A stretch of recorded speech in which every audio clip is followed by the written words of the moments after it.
Dear distinguished guests, hello. I'm Myriam Sfeir from the Arab Institute for Women at the Lebanese American University, and I'm delighted to welcome you to the fourth global conversation organized by Athena40. We at the Institute are very excited to be part of this international event, the only one of its kind, with the panel discussions taking place in parallel across different cities around the world, Beirut included. This is the third year in a row that we at the Arab Institute for Women collaborate with Athena40 on this event. Allow me to give you a brief description of Athena40, the organization that is putting together this international conversation today. So Athena40 was officially launched at UNESCO on International Women's Day in March 2018 as a women-led platform promoting the work of innovative women from around the world. It has been a vision of founder Elizabeth Filiopoli to create a platform that can amplify the voices of women across different cultures.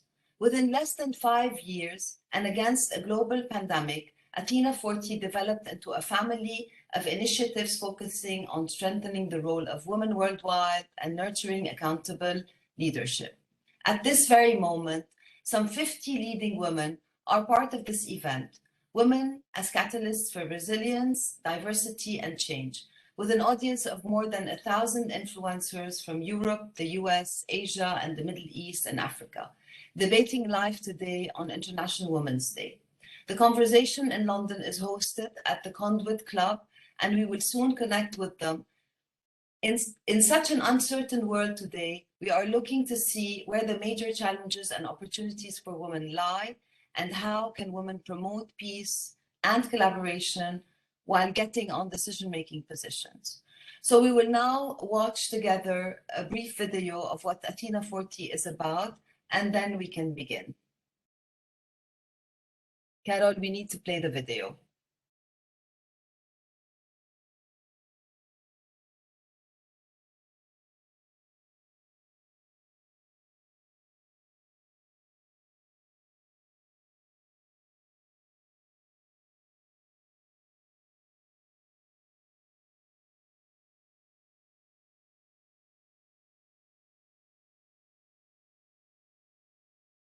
Never a dull moment with technology.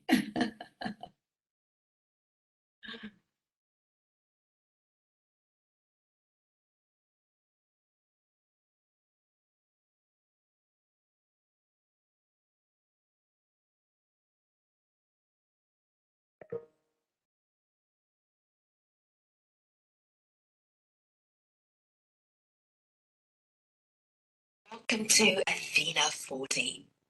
Athena40 is a family of initiatives that promote female leadership and invite all leaders to embrace visionary and innovative thinking. By innovative thinking, we mean being open, curious, and solutions focused. Athena40 works closely with some of the most dynamic and innovative minds across all industries in order to promote gender diversity, inclusion, and bring more women into decision-making roles. We commit to enabling women to contribute to our economies. We believe that compassion and understanding are necessary values for our societies. We promote partnerships and ideas exchange among women, and of course, we include men in all conversations. We fight cliches and tribalism. We propose collaboration instead of segregation. We ignore labels and stereotypes. We recognize the value of diversity as a fantastic source of talent and knowledge. We stand for freedom of thought and expression. Our language speaks the truth. We stand for values-based decision-making, and we fight polarization. We are broad-minded and inclusive. We believe in meaningful networking and the need to keep lifting each other up. We mentor, inspire, and motivate other women of all ages and backgrounds, helping them discover their own potential. We share and learn from each other's stories. Athena40 welcomes everyone who wishes to be part of our mission and initiatives, an international community of vision, an ongoing global conversation, a movement for compassionate, innovative, future-proof leadership. Join us. So basically, this is what Athena40 is all about. And now, who better to give us a glimpse of women's issues than our Executive Director, Dr. Lina Abirafeh, who is joining us from New York to welcome you all and tell you more about International Women's Day and the global challenges women are facing nowadays. Lina, the floor is yours. Thank you so much. I'm delighted to be back and to see you all one of these days face to face, I hope. So here we are for another International Women's Day. It seems like just yesterday we had the last one. And for those of us who have International Women's Day every day, yesterday was the last one because this is an ongoing fight. The first International Women's Day, for those who don't know, was in 1911. So that is more than 100 years ago, 111 years ago. And in that time in 1911, women and men also took to the streets demanding equality, equal pay for equal work, rights, and all of those things we're still fighting for today. So 111 years later, it's really worth asking how far we've come, why we haven't closed the gap, where we're going, and what it's going to take to achieve it in our lifetime. I've been working on this for about 25 years, and I'd like to see some progress before I die. As I very often say, please dig me from the grave and let me know when we've achieved equality, because at the rate that we are going, I am the bearer of bad news for us today. The gap is getting bigger. In 2020, the global gender gap was 100 years. And already I was feeling very despondent because I didn't anticipate living 100 years to see the gap closed. 2021, the gap is 136 years. That is an additional generation that is going to have to wait for equality. 136 years until we close the gender gap in politics, in the economy, in healthcare, and education. COVID is in part to blame for that increase in the gap, the widening of it. But in some countries, in some regions, in the Arab region in particular, the gap is nowhere near closing. We continue to increase. But if you look all around the world, you know, it's not just the Arab region, it is everywhere. Only 25% of the positions of politics, power, leadership, and decision making are held by women. 25%. And there's, I think, maybe more than 80 countries in the world that have never had a female leader. And I wonder if they had, would we be in the global catastrophes that we continue to find ourselves in places like Lebanon, for instance, Ukraine, even in the US? Where is women's leadership? It's about time women took on leadership roles, were given those roles, running countries so we can clean up the messes that we've had to deal with, that we've inherited for generations. When we look at something, for those of you who know me, my work has been focused on violence against women, and that is where I find the situation the most painful. I still say that 1 in 3 women and girls will experience some form of violence in their lifetime, and that underestimates the reality. I don't know a single woman or girl who does not have a story. For instance, sexual harassment. Over 80% of us have experienced it. And then there are more insidious forms. Female genital mutilation, where I think it's 4 million girls a year are subjected to this, and now 2 million more as a result of COVID.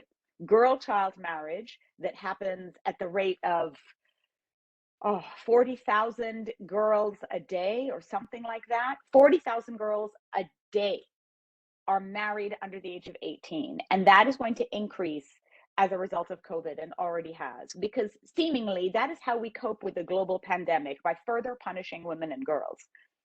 And we look at the protracted crises that we have around the world: Syria, Iraq, Palestine, Lebanon in perpetual insecurity. Additionally, forgotten crises: the Tigray crisis, Afghanistan that now will be forgotten, Ukraine that we add onto an already very heavy global burden. And we know very well what happens to women in the context of war. They are already vulnerable without conflict and insecurity, but are made even more so when there is a crisis. I wrote about this. I write about this all the time. And I wrote about this again for International Women's Day because I actually hate today. I really don't like it. I think it takes more than a day. It takes every day. And it takes more than just a group of women who are activists, who are working tirelessly to fix a problem we did not even create. It takes all of us all the time, every day. Having said that, though, I won't leave you in total despair. I have been so lucky, so privileged to be at the helm of the Arab Institute for Women for 7 years, where I served as executive director. And this little place is small but strong, tiny but mighty, an extraordinary institute that works at the intersection of academia and activism with a rich history that we don't even know and we don't even celebrate enough. Next year, we are going to be 50. So those are some of the good stories that are happening out of a region that is very polarized, that is very fractured, where women and girls are already suffering immeasurably. There is good stuff on which we can build. There is a strong foundation. Women and girls are making it happen despite everything, challenging the status quo, fighting on, and demonstrating that there is no peace, prosperity, progress, nothing without women's full equality. So I hope with that as a non-negotiable starting point, we fight on not just today, but every day. So International Women's Day, here we go again. Thank you. Thank you so much, Lina. I couldn't agree more, and especially given that those past 2 years have been very challenging for us, especially when we zoom in on gender justice issues, the issues of marginalized groups, and the youth in specific. So basically, this public health crisis that have brought upon by the COVID-19 pandemic, the fact that here we had a huge explosion, the Beirut port blast explosion, that it was, all these issues were compounded by one of the globally worst economic and financial crises in the past 150 years. And all that have taken their toll on the Lebanese population.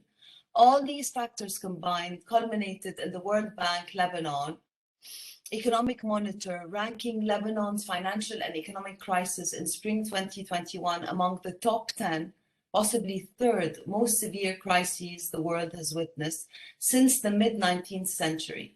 The Lebanese were and are still now struggling to provide basic needs, including water, electricity, fuel, medication, as well as food items, and are obliged to queue for long hours in front of gas stations, bakeries, and pharmacies to secure their daily needs and the daily needs of their families. As the year 2022 unfolds, it's apparent that these challenges show no sign of abating, and in fact are likely to increase, amplifying pre-existing vulnerabilities and further taxing an already suffering population.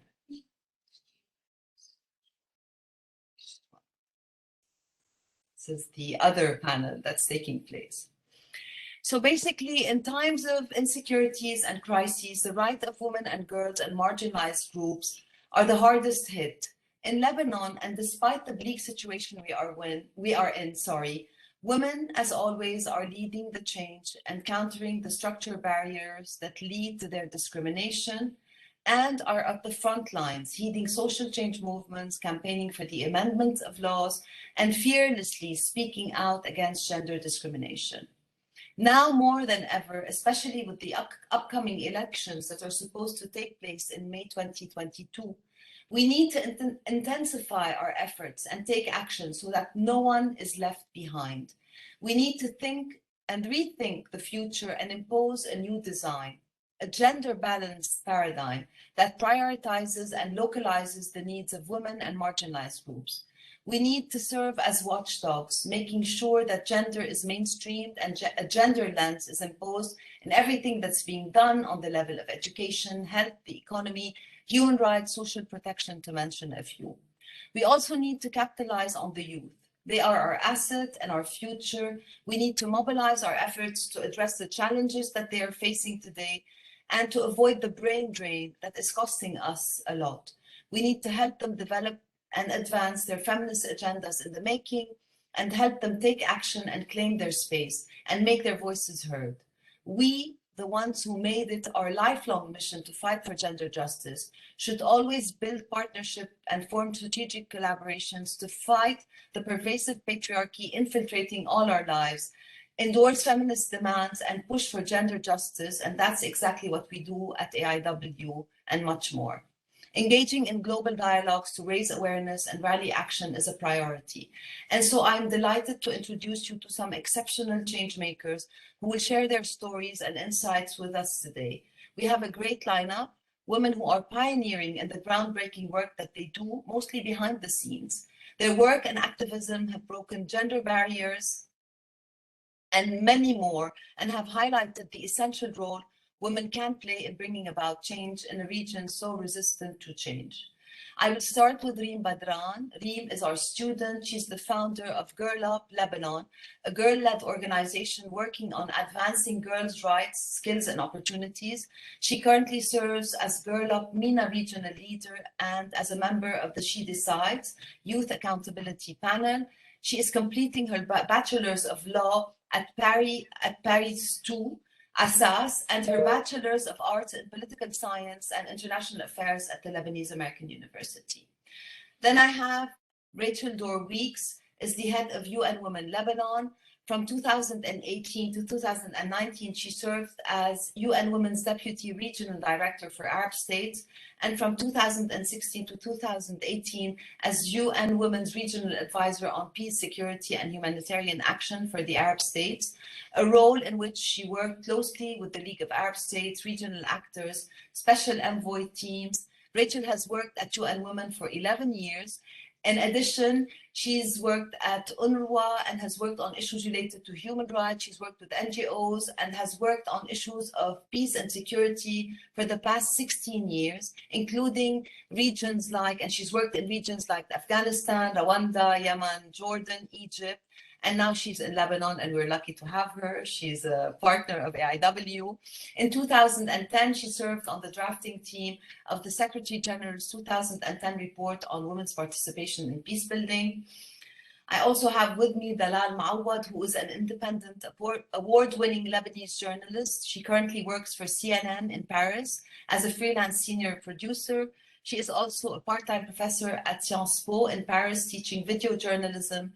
Previously, she worked with the Associated Press as a senior producer and correspondent covering Lebanon and the MENA region.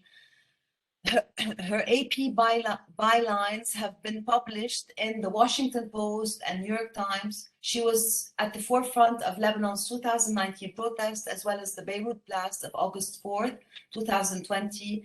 Dalal is the winner of the Samir Qasir Award for the Freedom of Press in 2022 for her short film on a transgender woman in Lebanon.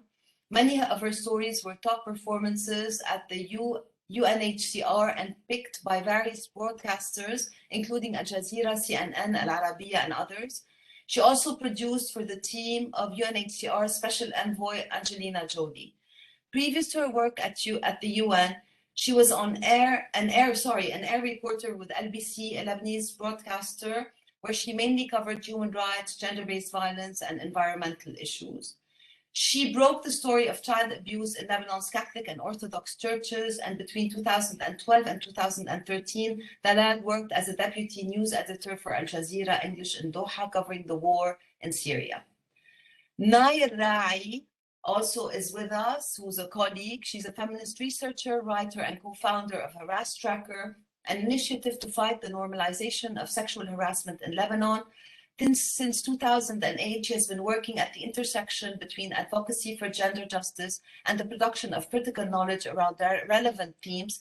She has published on platforms like As-Safir, Sawt al-Nisa, Daraj, and The Guardian. She has worked with Oxfam in Lebanon and Tunisia, Hivos International, Raising Voices in Uganda, and Kafa, among others.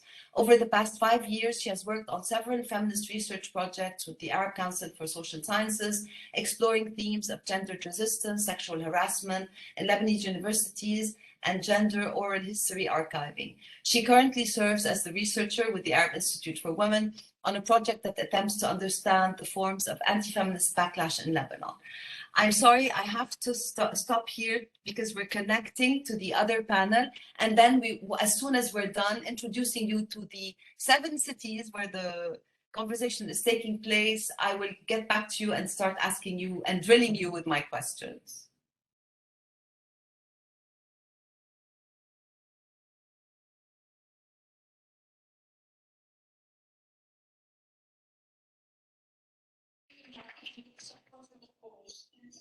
find out we want from you. And we had a conversation Sunday, and I asked you about your legal advices that you were back. He said to me something to stay with me. He said, this is a moment of truth.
I'm so sorry about that, but the panel in London has been delayed. I just need to introduce you as our panelists on the other computer and then get back. So I think maybe we can continue from now until they call us out. So there's somebody from Ukraine speaking. I guess that's why they can't interrupt her. Anyway, so I will start with Rachel, and I'm sorry if I had to interrupt you, Rachel, just to introduce you to the other group. When they call me out. Can you please tell us more about yourself and the work that you do and any personal statement or story that has defined who you are today?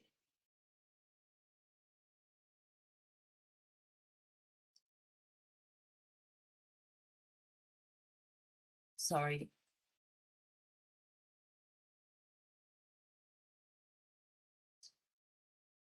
Rachel? Hi, so sorry. Hey, no worries. So as I said, unfortunately, I just need to introduce you to the other panel and I'm using the other computer, but we will start now until they call me and then I will just interrupt you just to introduce the panel and then we come back to our conversation. So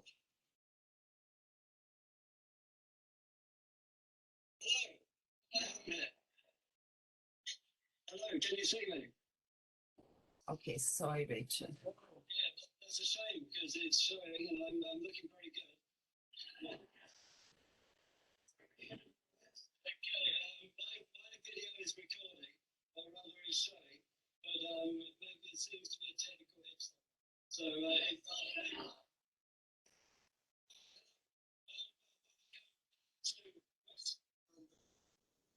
this is the offices of the Evening Standard and with the support of the London Press Club.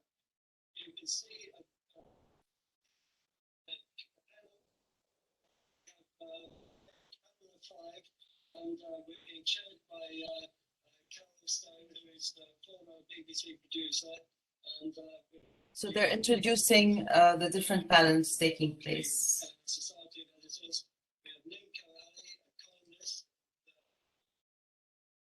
campaigning.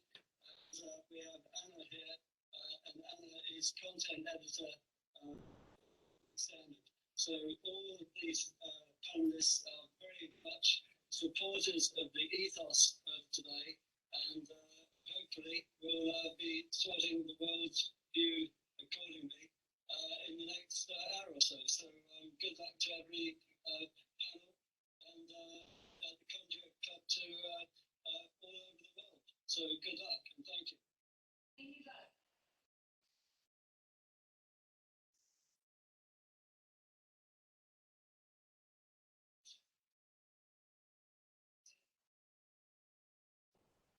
Okay, so I'm sorry about that. I'm gonna stop and we'll connect to them later. Rachel, again. So can you tell me more about yourself and the work that you do? Actually, if you can tell us a personal statement or a story that has defined who you are today. Thanks, Myriam, and thanks for having us on Athena. I'm excited to be here. So yeah, I think you did a great summary of my bio. It reminded me that possibly I need to shorten it just to something like Rachel's worked for the UN for a long time and needs to try working in other places for something with this. I'll work on how to make my bio crisper. Maybe Dalal can come in with some advice there. But I'm currently working in Lebanon as the head of UN Women, a job which I love, and I am so honored to be able to do it here. I think despite everything that Lebanon is going through, the vibrancy, the work that's being done within the women's rights movement, the intersectionality, the different organizations, LGBTIQ organizations, migrant organizations, and how they're able to come together around different issues, I think is very unique for the region. And so makes, despite the sort of day-to-day hardship that you described of being in Lebanon, it makes it still an exciting place to be and wanting to be in a role where we can support the women's rights movement. I think in terms of defining story, I mean, particularly as someone from a white privileged background, it's hard to really think about what sort of drove the anger that got me into trying to sort of this space between the UN and activism on women's rights, except just beyond, even within my own spaces, bearing the brunt of gender discrimination in all kinds of different ways, both in terms of how we were as women or girls at the time treated in the schoolyards, and then going through an educational system in the UK, which in many ways is incredibly sexist, with women being encouraged to serve in certain roles, many of which are often sexualized to our peers, encouraged not to speak up, and other kinds of gender discrimination that we feel throughout our years. And I think it's only sometimes later in life at this point where you're able to look back on it and really understand these sort of milestones of discrimination that you encountered as a female, which often when you would try to verbalize it, particularly in the past, and I don't know, it'd be interesting to hear from our younger speakers, we're sort of gaslighted into believing that we just couldn't play along and just weren't fun and were just a little bit uptight.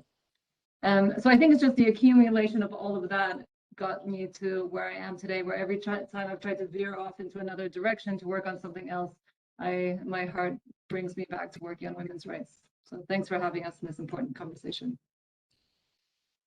Thank you, Rachel. Dalal, can we go next? Can you tell us more about yourself and the work that you do and your personal statement and a story that has defined you? Thank you, Myriam. I'm honored to be among this exceptional panel today. And I think also that my bio is very comprehensive. I don't need to say more, aside from the fact that I've been in Europe for only a year after covering the Middle East and North Africa for more than a decade as a journalist, and I'm covering mainly France. The past 6 months, I would say. I'm also, in addition to what you said, I'm writing a book, my first book. I can't say more on that, but I can say that it's about women and it's about empowering women. A personal story, I wouldn't say it's I do have a personal story, but I'll start with something else. I think the context in which I lived, being, an Arab Lebanese woman and witnessing so much injustice very early on, and witnessing so much conflict and impunity in Lebanon specifically, is really has defined who I am and pushed me to become who I am today as a woman and as a journalist. And this is why I really wanted to become a journalist, to use, whether it's my writing or my camera or my voice, to speak on behalf, or give the opportunity to those who cannot always tell their stories to tell them. And this is why I was always interested in marginalized groups. I've extensively covered women, migrants and refugees for many years. I've covered the Syrian and Iraqi refugee crisis in the Middle East, migrant workers in Lebanon, recently the LGBTIQ community, minority groups, religious minority groups. Personally, I think as a woman, I was inspired by the story of my own grandma, my paternal grandma, who really suffered her whole life in silence. And it's what pushed me as a woman to become more vocal and to use my power as a woman to empower other women. Dalal, just 1 minute, yeah. 1 minute, sorry. Sure.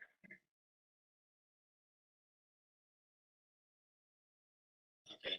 Hi, hello, Elizabeth, everybody in London and elsewhere. Evening, everybody. I'm glad you did that special session with the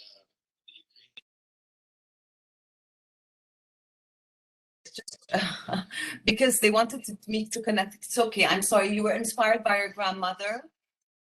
Yeah, I was saying that for a personal story, it's very much the story of my own paternal grandmother, who really suffered her whole life in silence. Her husband was killed because of the family fight, political family fight back in the 50s, which I think marks somehow the beginning of the civil war in Lebanon, and had to live her whole life, without seeing any justice, raising her kids alone, conforming to what society expected of her without really breaking those shackles. And she was a bitter woman. She wasn't very happy and died as such. And it's how I remember her. I remember a very miserable and sad woman throughout her life who really suffered silently. And I think her story pushed me to be vocal. And as I just said, because I'm maybe privileged as a woman, and I could use my voice. I feel that there's no use of being powerful if I cannot empower other women, and so I'm vocal and I want to use my voice to empower other women and to tell their stories, and of course not just women, any marginalized groups, and there are so many in Lebanon and the Arab world. Thank you so much, Dalal. Nai, can you go next, please? Can you tell us something personal, your personal statement or a story that has defined you? And I'm going to apologize if I'm going to interrupt you, simply because the other panels over there are being very delayed as a result of a speaker from Ukraine taking the stand. Anyway, go ahead, Nai. Sorry about that. Okay. Hi, no worries. I'm so honored among you. So lovely to see faces I haven't seen for a while. Hi, Lina. So I think you pretty much said everything, but I would like to start from where from the last line in my bio. So currently I serve as a researcher. I just 1 minute. 1 minute. Sure.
Thank you so much. I'm very sorry, and I apologize for that. This should have been live, but unfortunately, because of COVID, it couldn't be. So sorry, Nai. Continue.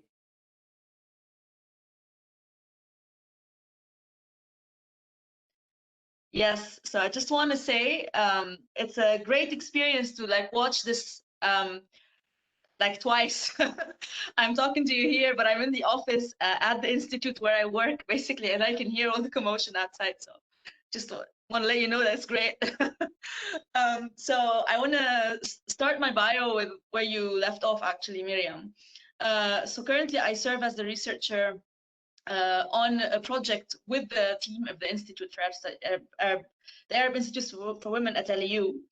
And the project that I'm on is trying to understand the forms of anti-feminist backlash or the backsliding on women's rights, the gains that women have accrued over the past years in Lebanon, which I find quite fitting because I've been active in different political circles for over a decade now, be it traditional parties and now more recently in more of a within the revolutionary sphere.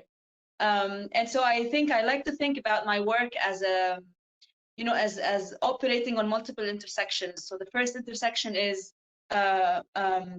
between advocacy and knowledge production. So I try to use research and knowledge production as a pathway to smarter, more effective advocacy and policy making, particularly on gender-based violence in general, but more specifically on sexual harassment, which is like where I spent extensive time and energy and number of years basically working.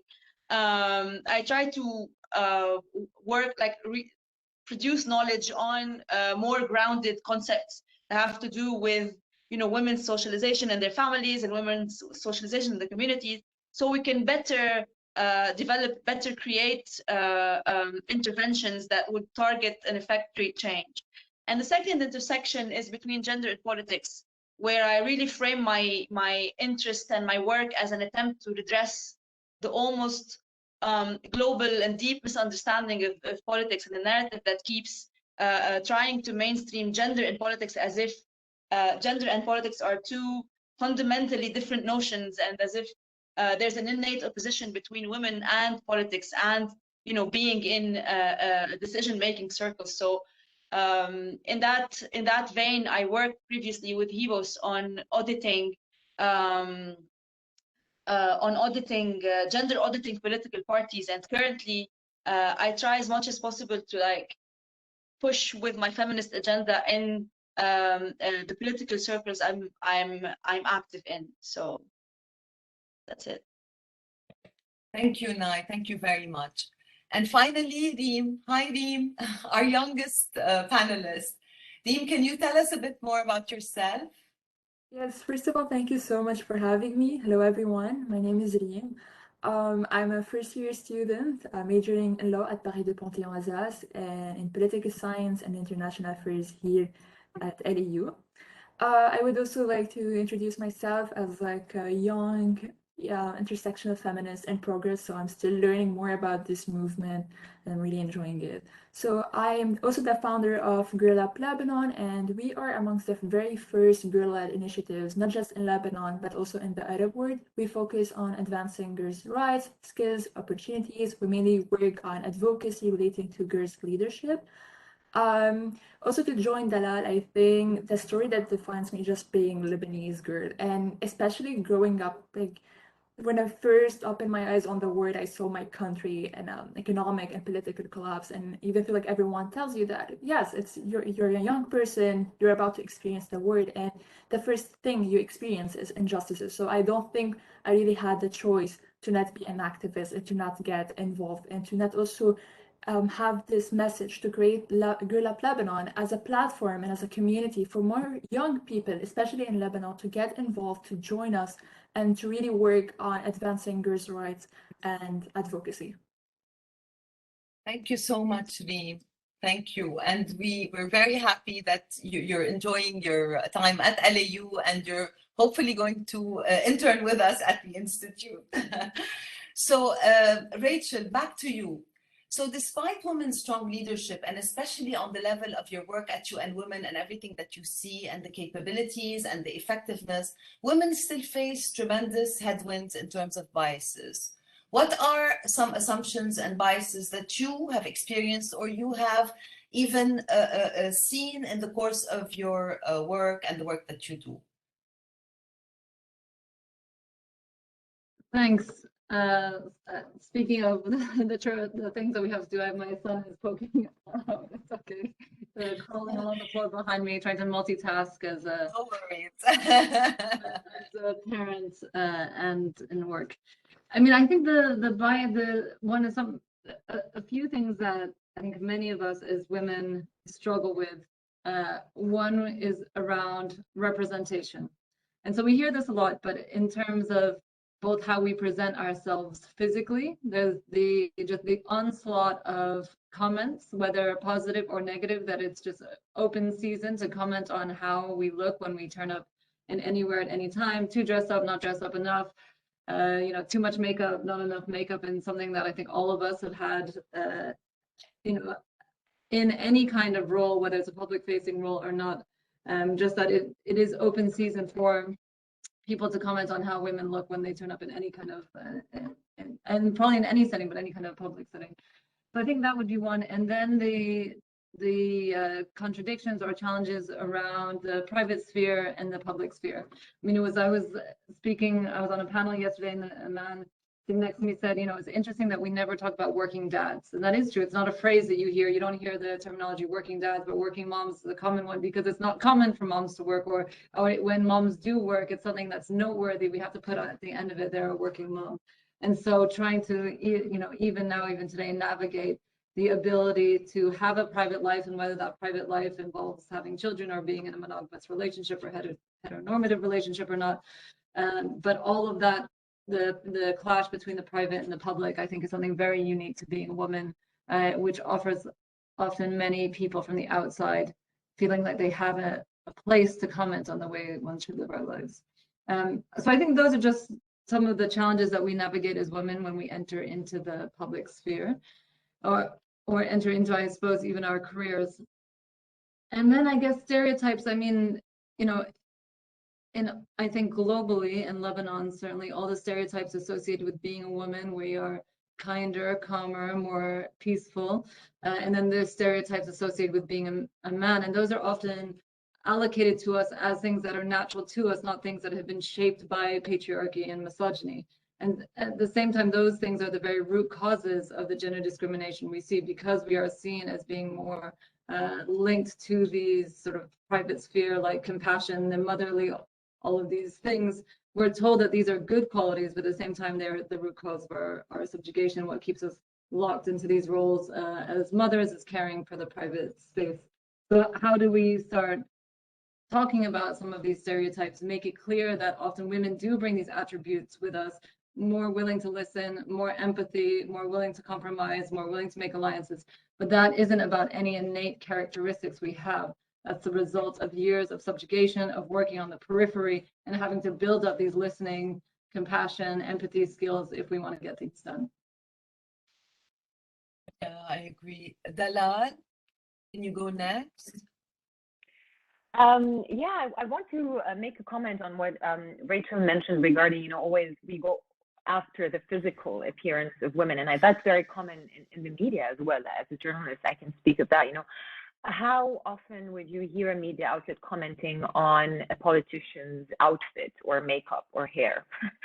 Whereas this is really used against women who are in the public sphere and in top senior leadership positions.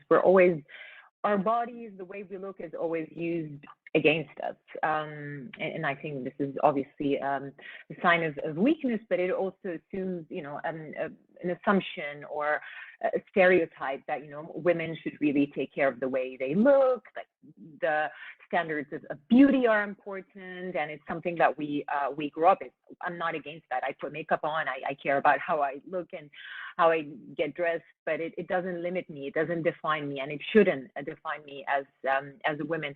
And another point that I actually wanted to raise is the working mothers terminology, which I hate using. And I always tell women around me, please stop using this. Do you use working father? I think there's a stereotype and there's a bias when you use that terminology, because you're assuming that your role as a mother should come first, and your career or your job is just secondary. And this is where we get judged a lot as women who are working for leaving our kids to travel. I used to leave my daughter when she was only a few months old to go, cover stories in Iraq during the war in Mosul. And I was judged by my own family, my inner circle. I even left her for many weeks to go to the UK to work on a set of stories related to refugees integrating in the UK. And a lot of people around me were judging me, but I'm sure that if it was my husband doing it, they would say, oh, it's fine. He's the breadwinner of the household. He has to do this so he can provide, for the family. But we're not allowed to put that first, and we're judged and we're called all kinds of things. And so there's also the assumption that we can never do both, right? Like have a family and thrive in our career. And there are plenty of examples to say otherwise.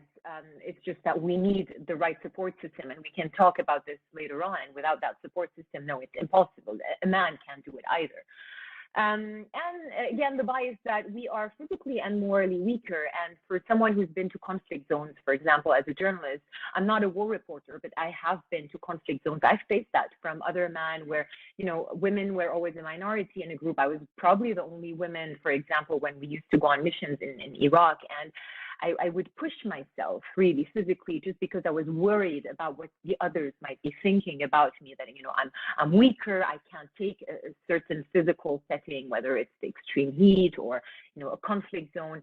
And I think, it's really wrong. We shouldn't push ourselves. And there's an anecdote that I have where I actually almost fainted in a conflict zone because I did not want to say that I was not feeling well and I was feeling vulnerable, and I had to go back, and I was losing a lot of water, and I almost injured myself because I was surrounded by unexploded devices, and it was a very dangerous area. But there was a voice in my head that kept saying, don't say anything, you are strong, you should prove that you are strong.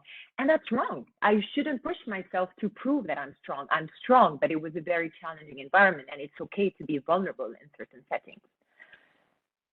So I will move and ask you another question, Dalal, before I move on to the rest. So basically, you said all that, and I agree with you and Rachel. So as a journalist, what can journalists do to change this? How do you change this? What are you doing to change this? What is the role that journalists can play to showcase all that and to basically counter it and to fight it? Listen, I think journalism can be part of the problem, but as you said, it can also be part of the solution. There are a few areas where journalists can play a role. One is awareness, right? Like covering more stories related to gender parity, raising awareness about, covering stories that kind of break these stereotypes. That is one. I'm being very brief. Two, I think it's really implementing parity in the way we do journalism. And this we don't see very often, including more women voices in our stories, in our coverage, in programs. You would be surprised that there are studies that say there are like 1 women out of 5 experts in media coverage. Even if it's a subject related to women, 1 in 5 only are women experts or voices. One very good example that I always mention when I'm talking about, the way we change the way we do journalism is the BBC 50-50 Equality Project. The BBC started an initiative in 2017. It was the initiative of one journalist, but then it had a domino effect that went beyond the BBC, which is to make the effort of representing more women in the voices that we have in the media. By that, I'm talking experts, analysts, women that we are featuring in stories. And I think the third important point is, educating the journalists themselves, not just on, including more women voices, but also how to approach gender-based issues, minority stories. LGBTIQ is a very good example of where there isn't enough education among journalists as what terminologies to use, how to approach certain stories. LGBT stories are also another example. Not enough journalists are trained to cover LGBT stories. And you have a lot of sensational coverage, and that's a problem, where there isn't a survivor-centered approach, where the women's protection doesn't come first. It's more the story or the scoop. So I think these 3 areas, if you want, are very important, and they can help us improve the coverage and be more inclusive in the way we do journalism as well. I mean, in a nutshell. Thank you so much. And Rachel, as you might well know, you and Women and the Arab Institute for Women worked on, in a way, this thematic area with a very small sample. We hope to continue this work, whereby we followed the Twitter account of female journalists that covered the Lebanese revolution. And I'll ask my colleague now to share the link here. And it was a study done by Halima and the Arab Institute, and you and Women were part of it.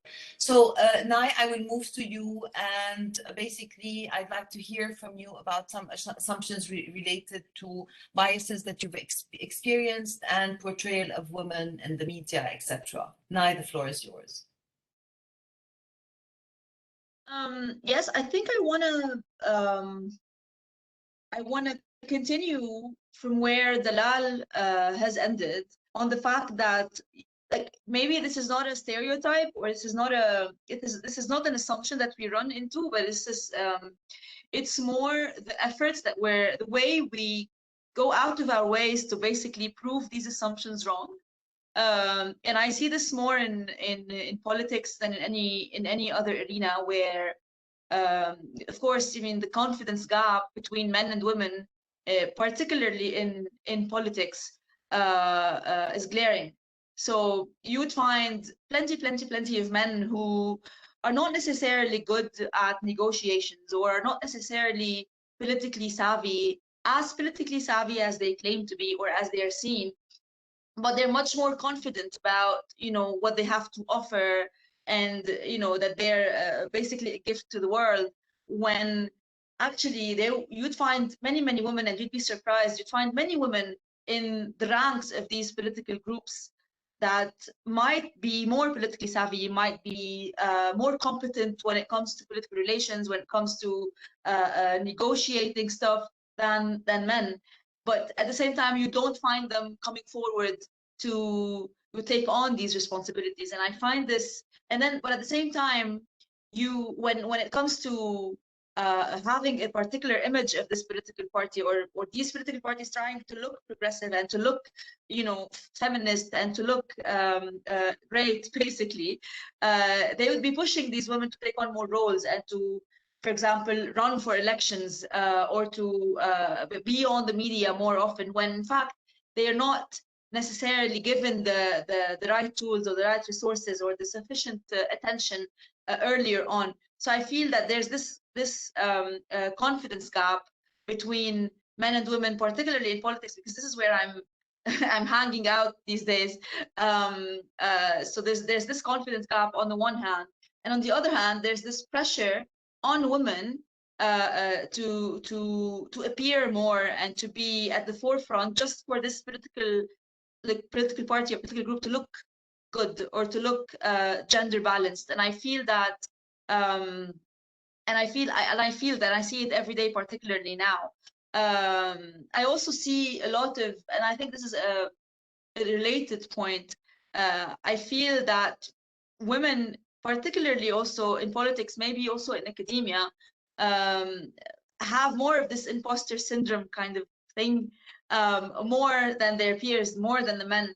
I often run into colleagues and friends and comrades who feel that they're not, who have a lot of experience and who have significant knowledge and expertise on particular issues, but who feel that they're out of place, who feel that they're probably taking someone else's spot, and that someone else is maybe a man who knows more, but actually this man would be maybe speaking louder only, or speaking for more time. I'm experiencing this, and I'm seeing it among peers and among friends who have actually significant experience, and it makes me, I know the question is on stereotypes or assumptions, but I feel that this is an offshoot. Like, this is a product of you know, generations of women living under particular assumptions, particular biases, trying to adhere to particular stereotypes, being excluded from spaces, from political spaces, from the public sphere in general, to the point that they feel that this is not their space anymore, and to the point that they feel that, you know, maybe someone else knows how to do this better than me.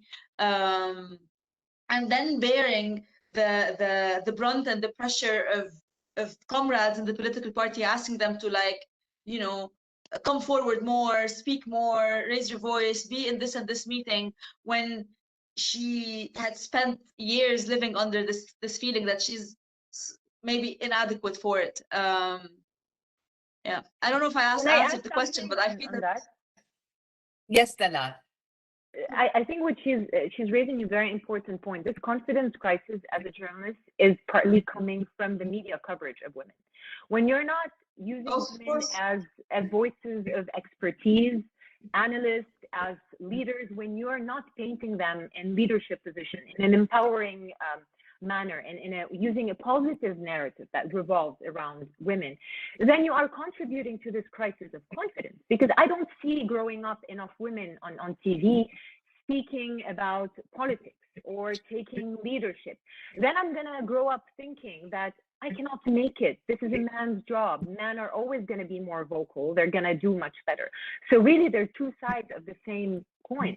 When the media gives more space and becomes a platform for these women, then I'm starting to break that vicious cycle of confidence, because I'm seeing women that I can be like that. I can say that. I know that, right? Like, very simply put. So really, the media has a very important role to play. And what I did not mention, and I want to emphasize on, is we need to highlight more positive stories. I want to show women in leadership positions, because this is setting an example for other women who can do it but are afraid and are not confident enough. It's going to empower them. I need to tell empowering stories, because it's going to have a domino effect, and it's going to encourage other women to take leadership, to speak up, to trust their voice. Thank you, Dalal. I feel also sorry, Nike. Go on before I move to Rym. Yes, just a quick recap on this. It's very true that as I was growing up, for instance, I did not find any role models on TV in politics. I did not see anyone that I could look up to and say, this is one person I want to be like. That's on the one hand, and on the other hand, it's very daunting to watch media shows where political figures, where men and political men and the hosts, who also happen to be men, congregate to bully women when they speak about politics, to shame them for their personal lives, to shame them for their sexuality, to shame them for the way they look, and to basically not debate any of the political issues that they're raising. It's very daunting to look at this and see, well, if I take a bold step and dive into this realm officially, this is what I will be faced with. It's also equally daunting, and it's disheartening to see women MPs being ridiculed and being sexualized and being infantilized in parliament by politicians, by their peers, basically. So I think, yes, it is a question of media appearance, and it's a question of media coverage, but it's also a question of an entire hostile, misogynist political culture that does not give you room to just be and debate and think out loud with the people who are supposed to be your peers.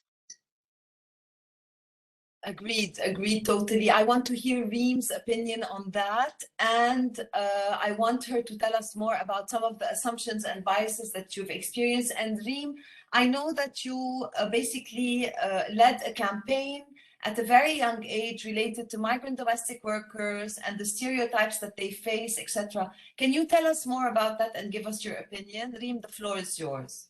Yeah, so to answer the first part, and I think I will follow up on what Nai and Dalal have been saying. So, and it's a very concrete example. It's a story that happened back in grade 9. And we were in a history class, and the teacher asked us a question, and she wasn't truly expecting an answer, and she was like just asking us to try and guess. And eventually I was the last one to take the floor, and I got it right. So she was kind of surprised, or like, how come a grade 9 student knows the answer for this question? And very proud and very happy about myself. I just out loud tell her, yeah, but I want to study politics and I would love to pursue politics later on. Indirectly, she didn't even have the time to get back to me. A boy in my class would say, ما بحس المرأة فيها تمسك بلد. I don't think a woman can lead a country. And it was basically the first time, considering that I come from a privileged background. I went to one of the best schools in Beirut, so we always have, a very supportive, support system. So it was the first time that I could truly feel bias, and I could truly feel that no matter what I do, I would do all the right steps. I would work extremely hard, but just because I'm a woman, I'm a girl, I'm automatically less qualified. And I would always have to prove myself twice, like multiple times, just to prove that I deserve this space. Moving to the second part about the campaign we led. So it all started in a very informal way. It was a discussion on our WhatsApp group in Girl Up Lebanon. And we were basically, I think, members were discussing the Black Lives Matter movement. And I come in and I'm like, okay, it would be interesting to also focus on what's happening in our country. And at this moment, I realized that not a lot of us know about the kafala system. And I automatically relate that to the fact that if the members in Girl Up don't know that, most probably the younger generation in Lebanon sing. So we decided to create a post on Instagram, on our Instagram account. And honestly, we don't know how, but it went viral. And we had a lot of people asking us, what should we do, the next steps to take. And in this moment, we felt that we need to do something. It's not just about a post raising awareness and going viral, and we should never lose this momentum. So we decided to create a petition. And this petition had more than 90,000 signatures. And now it was more pressure, what should we do with this petition? So we teamed up with an amazing activist, Women AiW, and she helped us draft recommendations. And we were able to send the petition and the recommendations to the Minister of Labor back then, Lamia Yamin. And also other round, we also didn't want to lose momentum. So we partnered up with a lot of organizations working on the kafala system. For example, this is Lebanon, to help them raise funds, especially that Girl Up is part of a global movement. So we had friends from outside Lebanon willing to donate.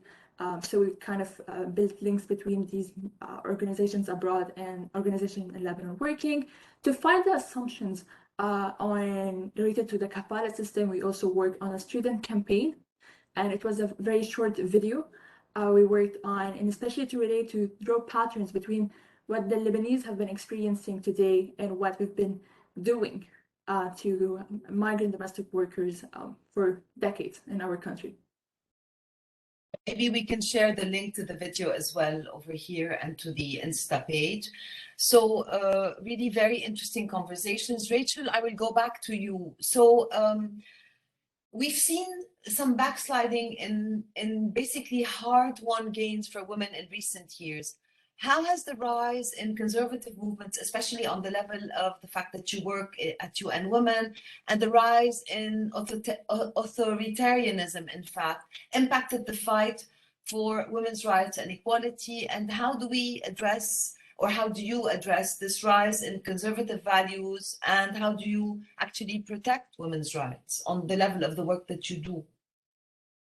Thanks. Yeah, no, absolutely. We have seen that backslide, and as you say, a lot of it relates to sort of the populist resurgence that we are seeing and the triumph of strongman politics.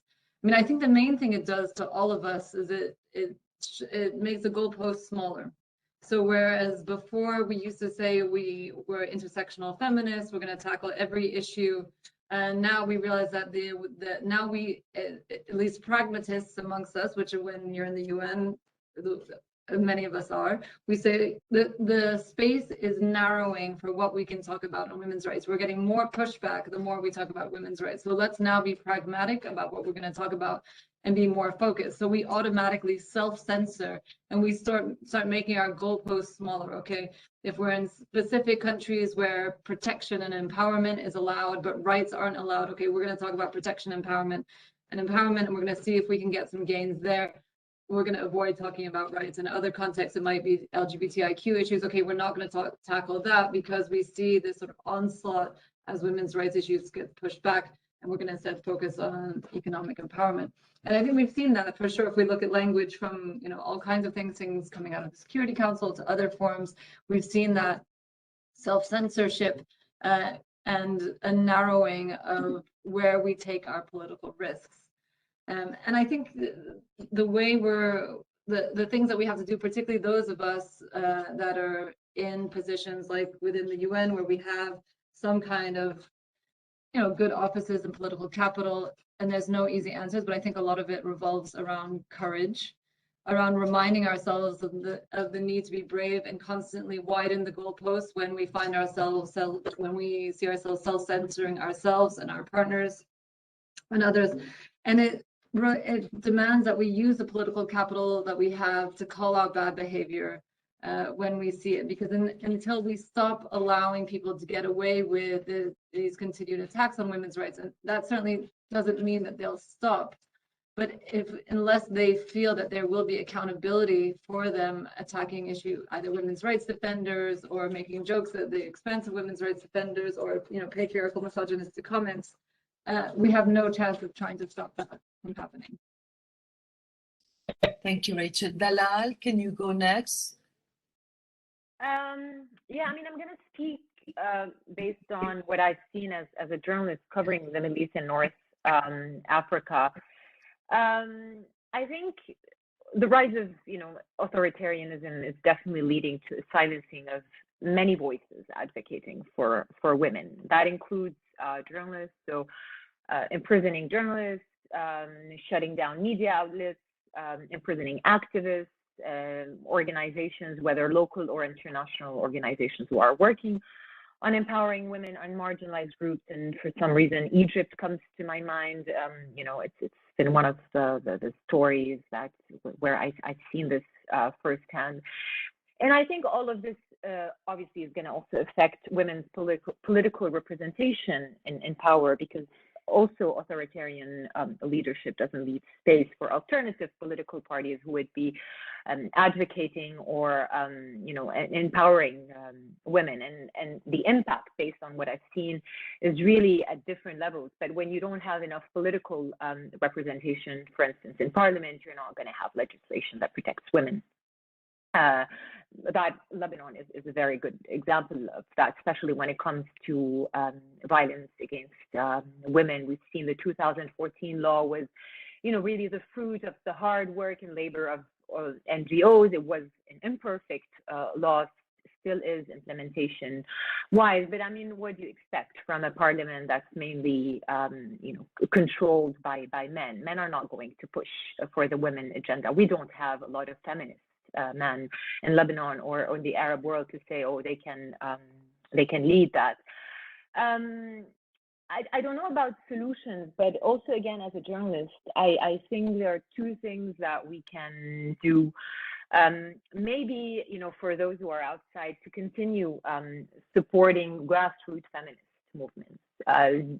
There are incredible feminist movements around the Arab world, which, you know, I've got to know through my work, and that needs support, and that we need to protect. And then the second thing that comes to my mind is really the using, if not traditional media, because maybe those media outlets are also biased and controlled by, you know, these authoritarian regimes or very patriarchal political parties, then using new media and social media, which really transcends borders, to push for the women agenda and women's rights. And I'm not an expert on that, but I'm also thinking, you know, finding the right women organizations and, you know, funding them in a more intelligent way. That's not my area of expertise, but I've also seen issues when it comes to that, supporting local feminist grassroots organizations. Thank you, Dalal. Now we move to you, and basically you work on the ground. You're an activist. We know your work. So basically, how do you think women can help our broken societies heal? So how do we nurture activism in the younger generation? And how do we reinforce the concept of creative activism? And if you could talk to us a bit about your work via HarassTracker and everything related to that.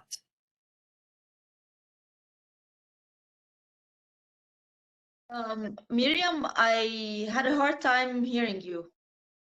Yes, Sorry.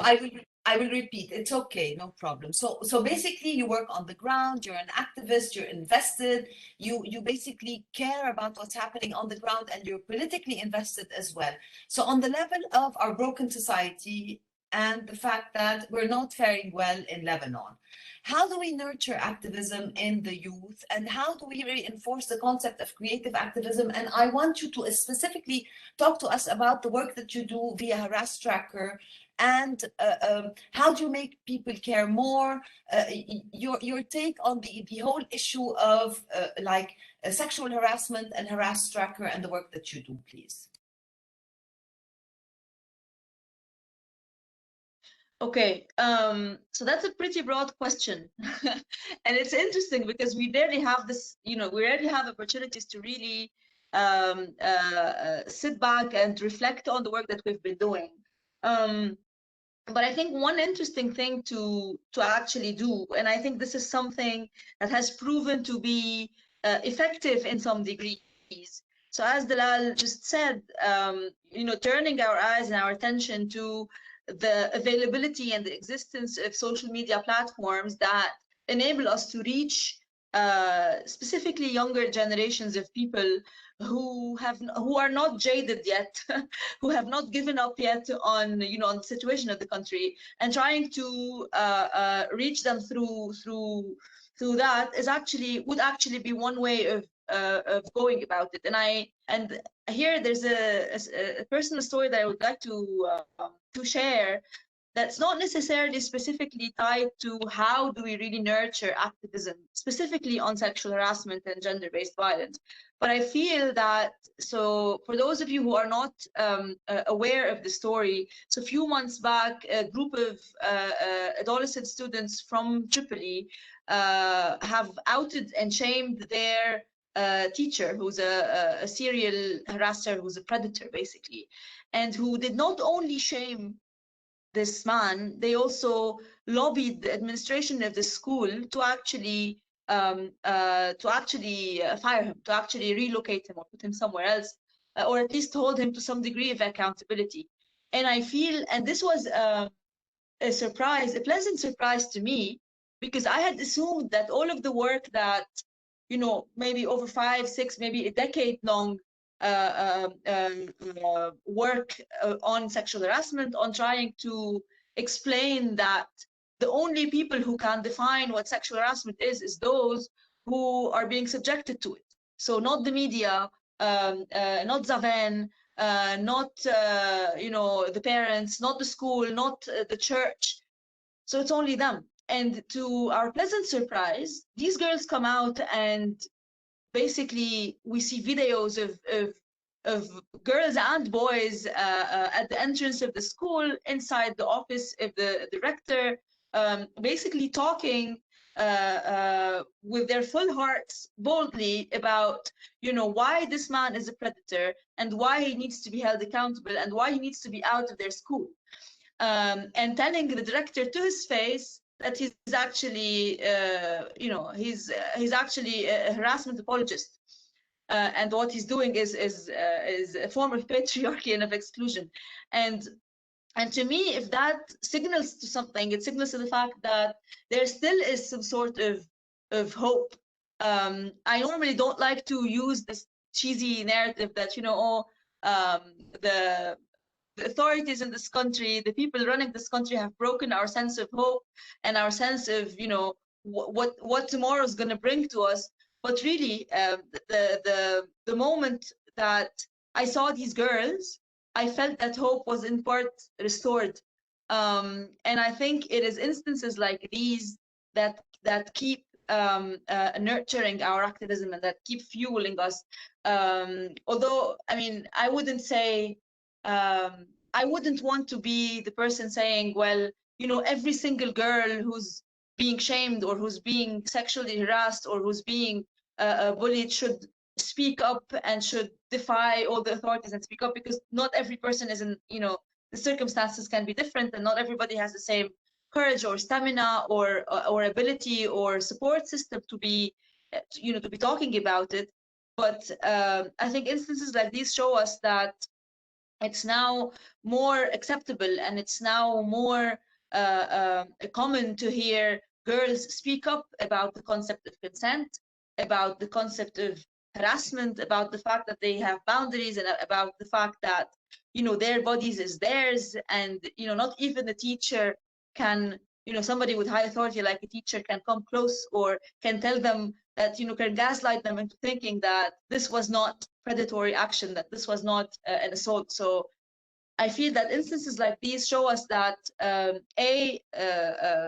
the work that we've been doing for the past years have bore some fruit, in the sense that 5 or 6 years ago, and I'm not saying this is not happening anymore, but 5 or 6 years ago, when women would come out and talk about an influential figure who has assaulted them, or who has sexually blackmailed them or bullied them or harassed them, there would be a lot of silencing, and there would be a lot of aggressive gaslighting on these women. What we're seeing today is slightly different. I'm not saying it's not happening anymore. I'm just saying the women, the girls have grown a lot of courage and a lot of bravery, and a lot of presence for them to, you know, to be able to do that on social media with the cameras on, with their faces shown, with no blurred voices like we used to see in testimonies of people victims of rape or survivors of harassment on TV. So the anonymity is no longer needed at this point for a big number of girls, and I feel that this is instances like these, and the fact that there was a lot of solidarity online and offline around these girls is heartwarming, and I think is proof enough that instances like these can be nurturing for what's going to come next. Thank you very much, Nai. I know that Rym has an exam and needs to leave, so we need to hear from her. Rym, first of all, I want to hear from you about the concept of creative activism and what keeps you going, one. And before you leave, because I know you have an exam, so I want to hear from you basically what you think are the biggest challenges ahead of the next generation, and how can we as activists like try to help out in this quest. And I want a final message from you, or a closing statement. So basically your call to action, if I can ask you, and basically are you okay with what's available out there? What else do you need? You know, like give us your call to action. Rym, the floor is yours. Yes, definitely. So I would say young people always say that we don't have enough opportunities, and that is super true. And on the other hand, we've proved that with minimal support and without opportunities, we've been able to lead movements. And I give the example of the girls in Tripoli, Girl Up Lebanon with the Kafala campaign. We were able to do something, and maybe what we need is support and resources to enable us to unlock another level. I would also like to say that maybe the biggest challenge we face, especially for next female leaders, is definitely solidarity, in a sense that we now live in a world every day we have more movements coming, which is a very positive thing, but we should also look to see how we can build bridges between these movements, how we can keep and hoard our movements in a domestic, local, and regional level. What keeps me going is definitely hope. And I know that, you know, when you find purpose in what you're doing, and when you find, I'm super grateful that I've been having amazing mentors and always a lot of support, and I was like pushing me to reach my fullest capabilities and abilities. So I think what keeps me going is also this hope, but also knowing that if we do not act today, you know, young people are not just the future of our country and the future of the world, but we are also the leaders of today, and we should take actions to reach the change we want to see, not to wait until we become leaders, because honestly, no one will step aside and give us space. We need to create our own space. And an example of that, and especially I think a lot of people mentioned already the social media and how it can help us. Girl Up Lebanon started by 3 girls reaching out to each other on Instagram. And we started 5 members, 70 members, and this all happened on Instagram, like DMs, and please let me know when you start a meeting in person. Our meetings in person were in cafe or in the houses. Like it all started from minimal support to now having a really, I could say, an established movement. My call to action would be definitely be intersectional. Don't just fight for Lebanese women, or at least women who look like you. Fight for all women who live in Lebanon.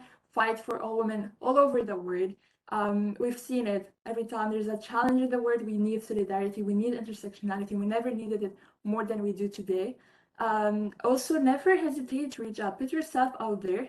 I'm pretty sure that there's a lot of people who want to support. We always have this idea that women are competitive and, you know, there's this one spot and everyone is competing, but that's not true. I think this is basically, it can be true to an extent, but this is an idea that patriarchy articulated for us to believe that we're each other's competition. There's a lot of women out there and girls who are ready to support you. Just reach out. Another aspect, Girl Up Lebanon is just a message or DM away.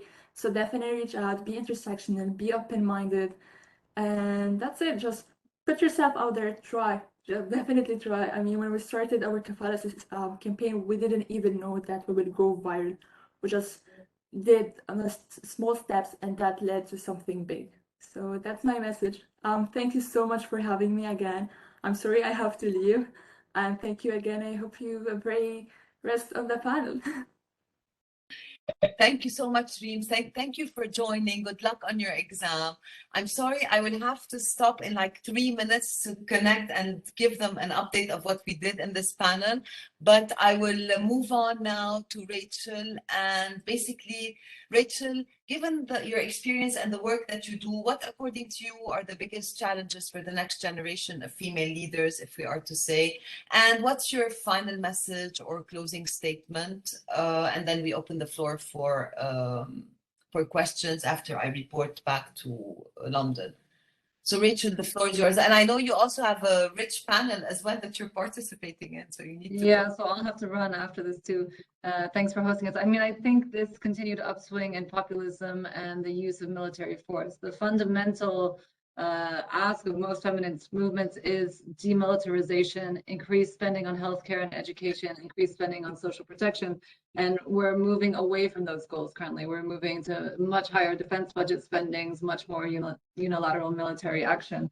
And so if we're going to come back to a feminist world, which looks at intersectional issues beyond just, women in militaries counting the numbers, and looks at issues of class, the economy, race, sexual orientation, all of these things, our fundamental ask needs to be, again, moving away from a militarized world.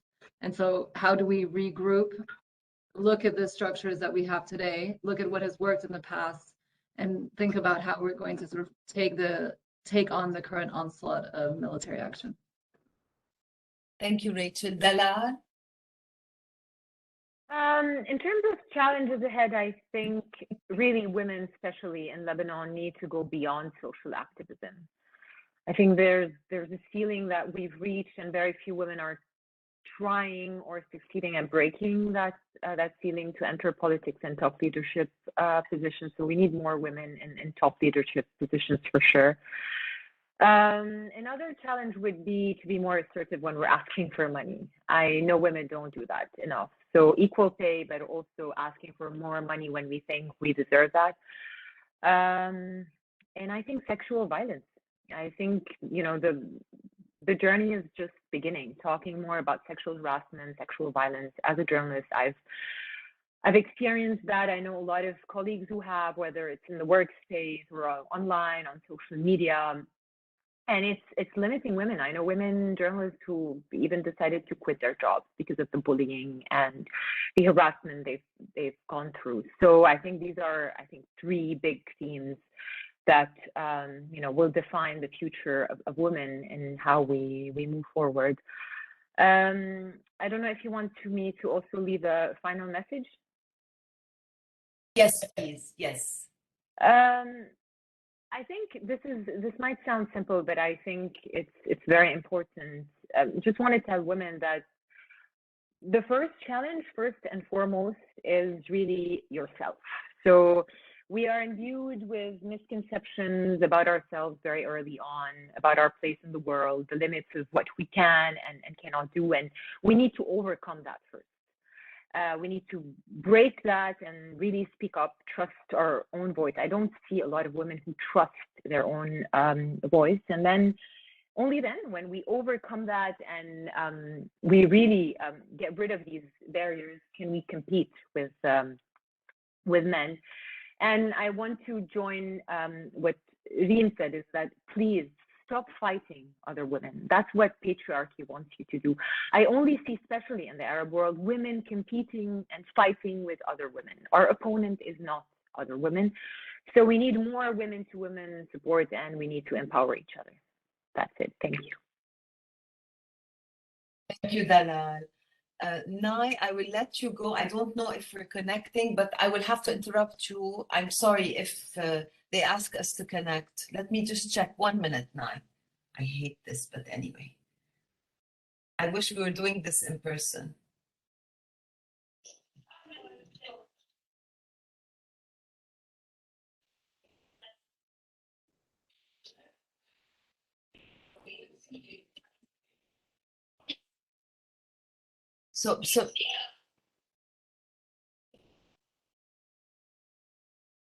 So Nai, I guess you would basically go next, and then we will open the floor for questions. So what are the challenges that lie ahead the next generation of female leaders? And if you can give us a final, oh, sorry, Nai. My colleague is telling me I have to connect. 1 minute.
So, sorry, Nai, the floor is yours.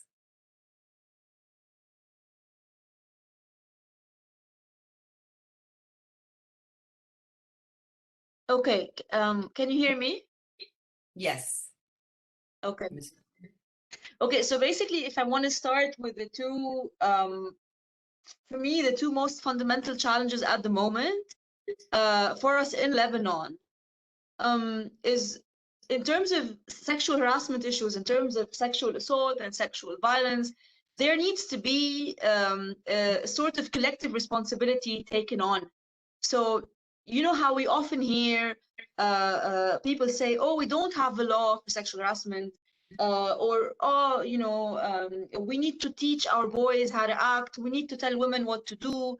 But here's the deal. So sexual harassment, the solution to sexual harassment, because it's a structural and very deeply enshrined in our culture and in our environment and in our communities, because it's a deeply enshrined phenomena, the solution needs to be collective and as structured and as radical as the actual problem is.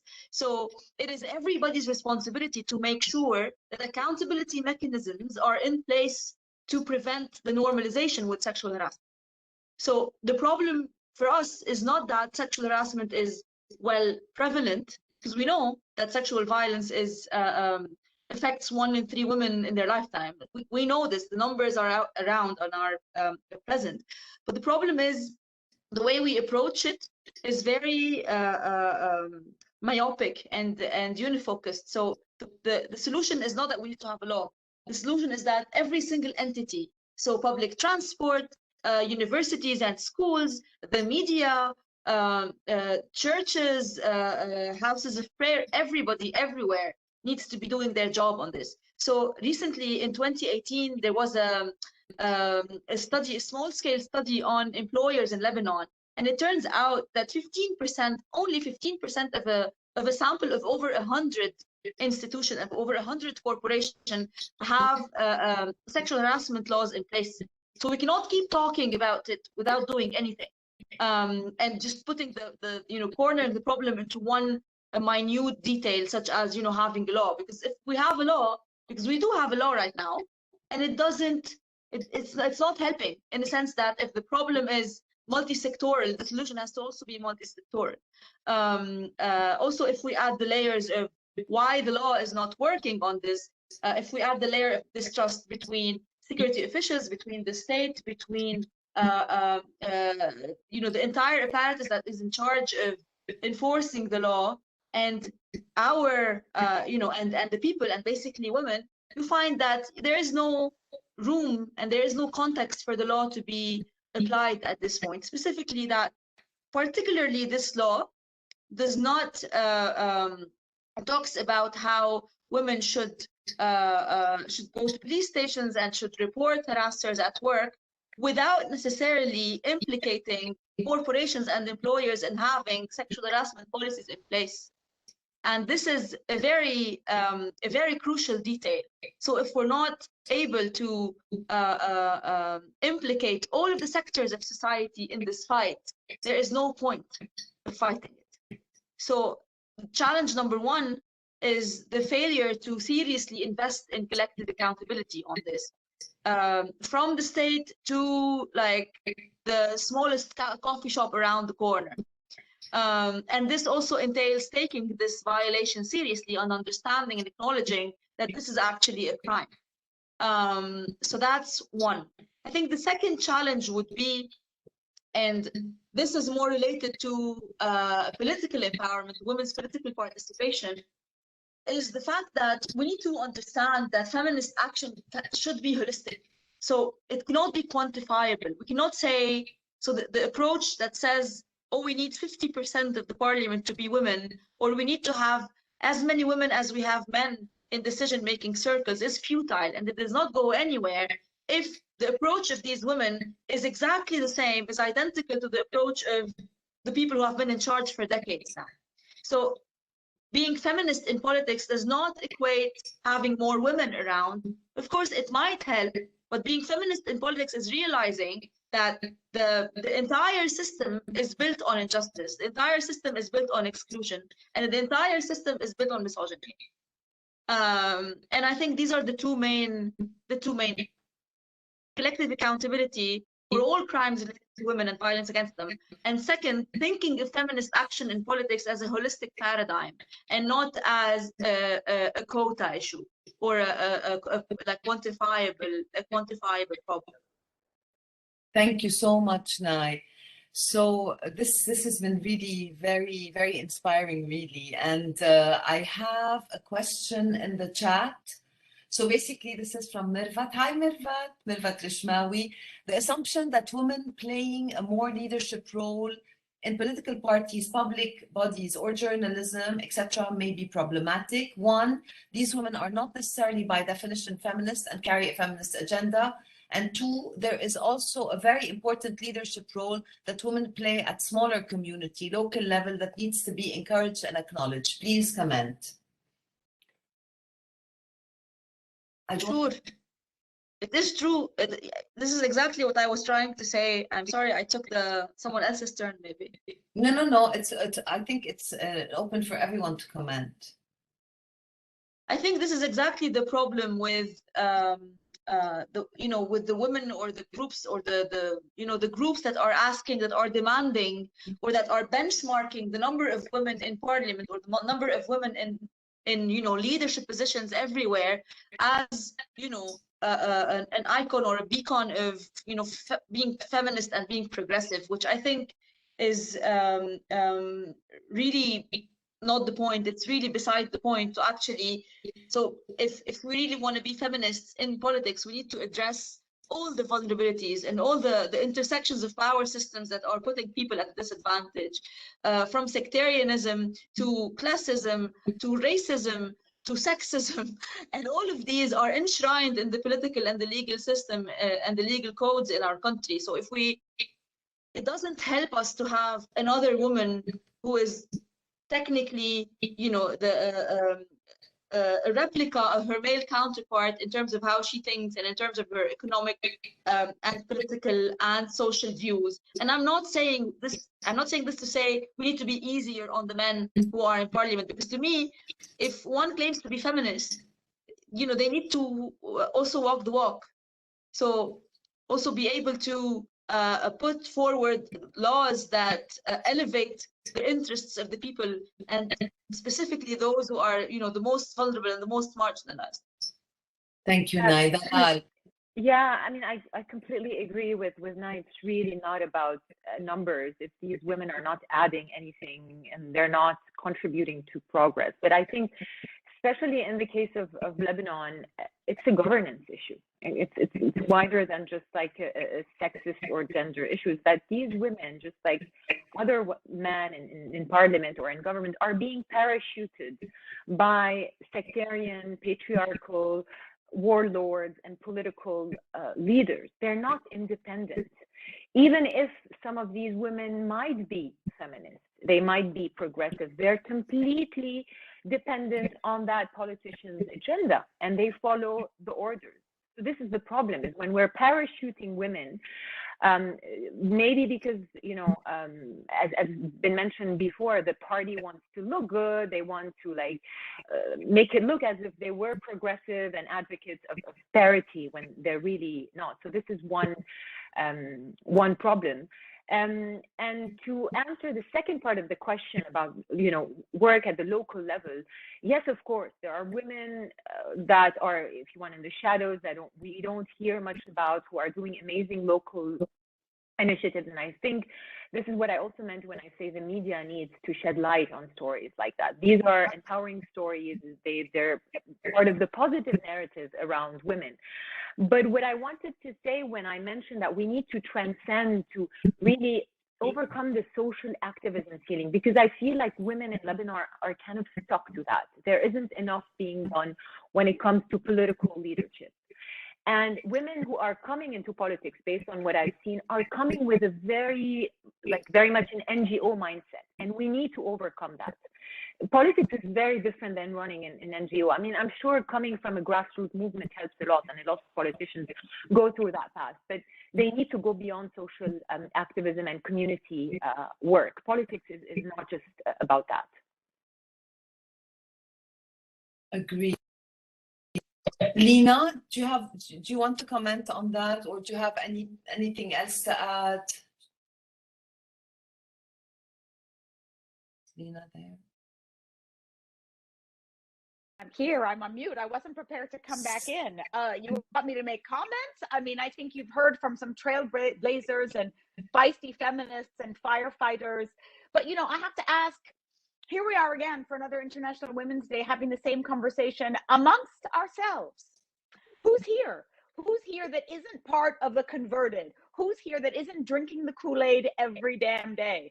Who actually is here that is thinking a little bit differently, that we might convert? We are speaking and screaming to each other. Where is our outreach to the movable middle, right? There's maybe, let's be crude, right? There's maybe 10% of us that are fighting this fight every day until our teeth fall out, until our ears are bleeding. I am sick of it, frankly. I mean, I'd love to retire, but you know, here we are. Someone has to clean up this crap. Thank you all for doing it. So there's maybe 10% of us. There's 10% that's the entrenched opposition on the other side. Forget those people. They're never going to change. That's probably the entire leadership of Lebanon and most other countries. Forget about them. 80% in the middle, let's call them the movable middle. Are they here? Are we reaching them? Are we having another International Women's Day event where we're just speaking to each other? I love you all. It's delightful. But how much howling into the void are we really going to do? That's probably not the commentary you wanted, but that's just my angry rant. I think that's, that's very relevant. We need to be talking and having a discussion with the people that can be converted, and not like preaching to ourselves or to those that will never be, you know, will never change.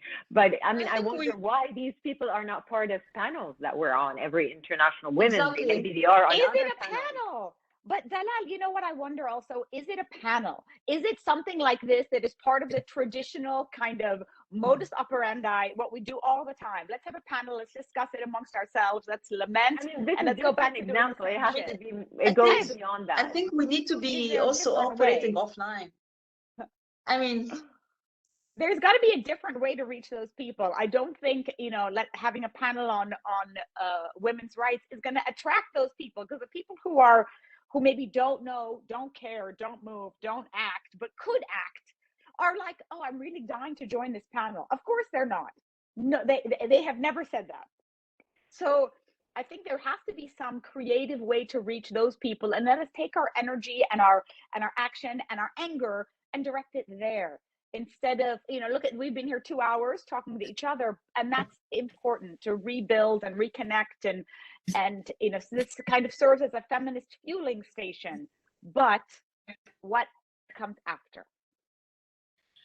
Honestly, Lina, the fact that we're positioned at a university, the fact that Rym was given a voice on a panel that has like, well, amazingly global leaders, well-established women, I think is a small gain. I think the fact that it's not easy always to break the bias, but like we try as much as we can to do that, and we try to capitalize, I personally think, on small gains. So we continue having these discussions. Supposedly these discussions are aired on our live stream. If we manage to influence 10% of the student body or 10% of the population, I think we would have succeeded in what we're doing. Of course, even like Nai knows, and I'm sure Dalal knows as well, there's so many events that we attend, or so many spaces that we occupy, whereby we speak definitely the same language, and we are the usual suspects that are talking to each other. But of course, we can't stop talking.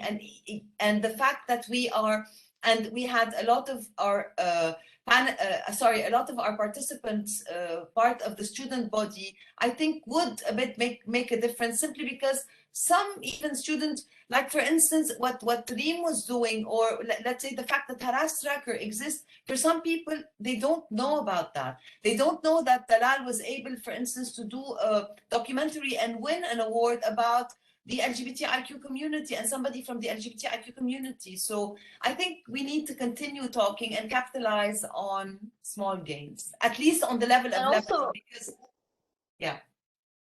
If I may just interject, I think there is also a lot of danger in us assuming that if, you know, people are not attending our talks or not listening to us, it means that the conversations aren't happening in their own spaces.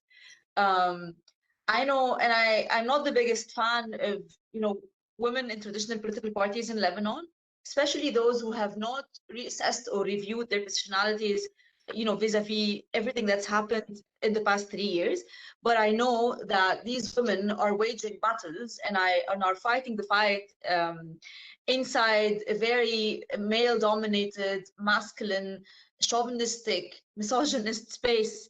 The question of why they're still there is something else, but the fact that they're there and they're trying to stir debates on women, on the personal status laws, is actually a huge battle that we might not know much about. So we might be here howling in the void, as you said, but talking to each other in English, but they might be somewhere else waging a battle that we know nothing about.